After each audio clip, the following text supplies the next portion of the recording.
Hello guys, welcome back to my channel Elite Wrestling World. I am your host GhostSaad. Thank you guys for joining me right here for AEW Collision post show review.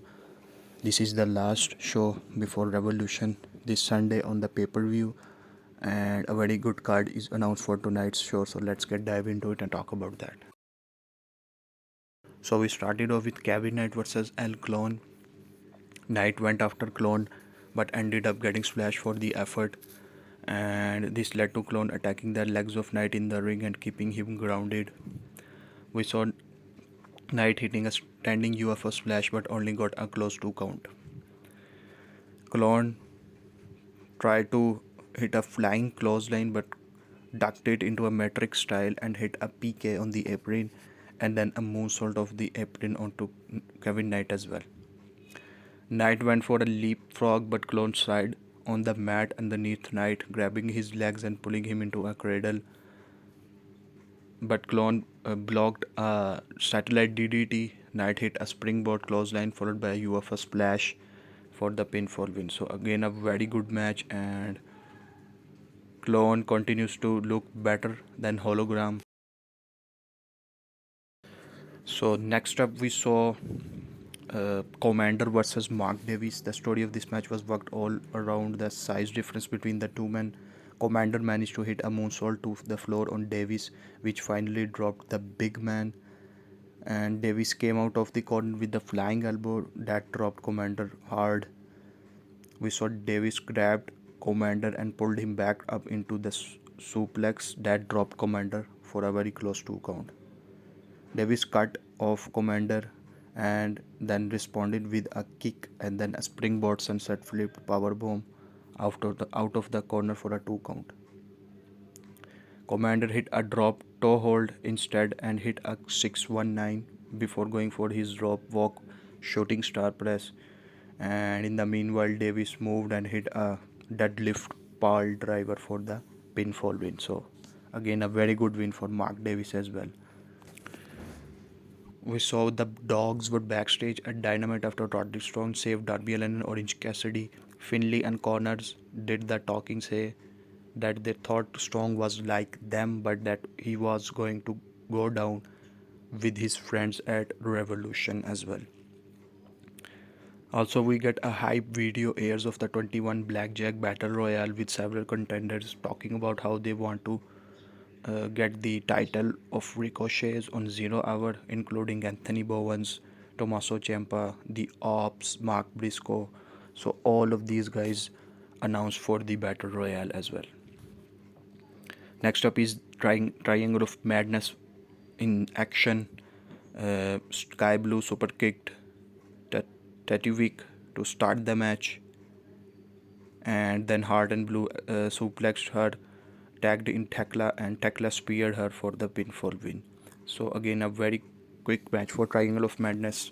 Post match we saw Thekla grab the mic afterwards and said that she was sick and tired of hearing about Chris Statlander. And in the meanwhile we saw Statlander replied to this by coming to the ring and walking right down to the ring to fight all three members of the Triangle of Madness. Statlander slammed Blue on the floor, hit a tombstone pile driver on Hart, and then tackled Thekla. Then we saw that Statlander took off her belt and handed it to Thekla and invited Thekla to hit her with the belt. Thekla continued the assault, so Statlander looked like kind of a dumb here, but it's setting up for a very good match on Revolution card as well. Statlander grabbed a mic and said that she didn't want Thekla to be afraid of her, but that Thekla should be afraid of what she would need to do to keep Statlander down. So hyping up their match for Revolution.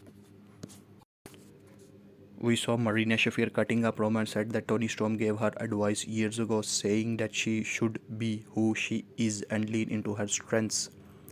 Shafir said the Storm would do well to take her own advice because as Storm gets more violent, Shafir's strength shines, and that Storm is going to regret stepping into her territory. And this was a very good promo by Marina Shafir. Next up is the Demand versus the Bang Bang Gang. The fans chanted bold at Ricochet, and in his distress, he tagged out to Bishop Khan to face off with Ace Austin. A portion of the fans were chanting loudly for Toa Liona, but Ricochet tagged in, which was a great little heat move before Gunn hitting a running flatliner on Ricochet. The demand caught Ace Austin, which flew over the ropes and added to the weight, taking all the men to the floor as they went for a break. Demand continued to isolate Ace Austin, but eventually Robinson tagged in and cleared the ring. And we saw Ace Austin in the corner crushing several times until Liona deadlift Gunn onto the top of turnbuckle. And then Ricochet hit a splash for a close 2 count. Ace Austin tried to help Juice Robinson, but Ricochet sent Austin crashing into the turnbuckle before Austin Gunn hit Kaun with a famouser, but Ricochet hit a spirit gun on Austin for the pinfall win. So Demand wins the match. Ricochet grabbed the mic after the match, talking about his AEW national title defense in the 21-man Blackjack Battle Royale. Ricochet said that it didn't matter, it was a 21, 41 or 101, he was going to walk out of Revolution as the champion. So again, a very good trios match, and looking forward to that 21 Blackjack Battle Royale. Jack Perry was backstage and said that it was not just a match for him on Sunday when he entered the Battle Royale. He was entering to fulfill a long life dream to compete in the building he used to go to when he was a kid. So he had to win the AEW National Champion, and this was a very good promo hyping up their match. Tony Storm was laying on the floor saying that the circus looks happy on the outside, but performers are exhausted and the paint is cracked, and the performers all respond to the whip of the conductor, and Storm was about to crack the whip, and this was a very fantastic promo for their match between Tony Storm and Marina Shafir. Next up is Lena Kross versus Mina Shirakawa. Lena Kross was huge compared to Shirakawa, so Shirakawa stormed on her foot to get her into a headlock, and Kross continued to use her size and power to dominate Shirakawa, hitting a release German suplex for a close 2 count. Kross hit a Yakuza kick and took Shirakawa back to the middle of the ring, but Shirakawa fought out and hit a spinning back fist and a sling blade for a 2 count. Shirakawa ran at Kross, who hit a killer kick that dropped her, and Kross then hit a jackhammer for a pinfall win. So again, a very good win for Lena Kross before her title match against Willow Nightingale at Revolution 0 Hour. And in the main event, we saw Andrade El Idolo versus Mascara Dorada. What a fantastic match between these two, and it lived up to the hype that it deserved. Dorada offered a handshake to start off, but Andrade kicked the hand away. Dorada was not one to stay down of the chops of Andrade. Andrade then chop blocked Dorada as he came out of the ring and then posed with a woman in the audience for a selfie. Andrade hit a backbreaker on Dorada, then rolled to the apron but ate a DDT as Dorada flew off the top rope and drove Andrade headfirst onto the apron. That looks brutal. Andrade took an MJF style scarf from the crowd, and Don Callis attacked Mascara Dorada on the floor and punched him, while Callis then sold his hand as well. That was always Callis do on these kind of matches. Andrade then hit the Three Amigos for a very close 2 count. Andrade grabbed him, however, in a fireman carry, but Dorada turned it into a round and hit a top rope Hurricane Rana on Andrade for a very close 2 count. Then Dorada hit an incredible 450 splash for a 2 count. Dorada went for a corner charge, but Andrade caught him, but Dorada countered into a Canadian destroyer. That looks brutal.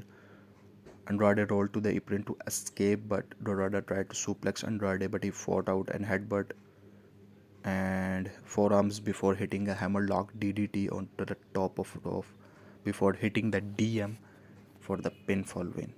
So again, a fantastic main event. Andrade returning to AEW is one of the best things that has happened to his career, Post match, we saw Bandido was going to come down to the ring and he was cut off by the RPG Vice. The Brody King made the save. Swerve Strickland ran down and hit a flying house call on King before brawling to the back. And Andrade fell into the stands with the woman he posed with earlier, smirking and realizing Bandido would not put her at risk as the show went off the air. So again, the final push towards Revolution was good and Collision was fantastic. So please guys, like and share this video, subscribe to my channel and keep watching Elite Wrestling World.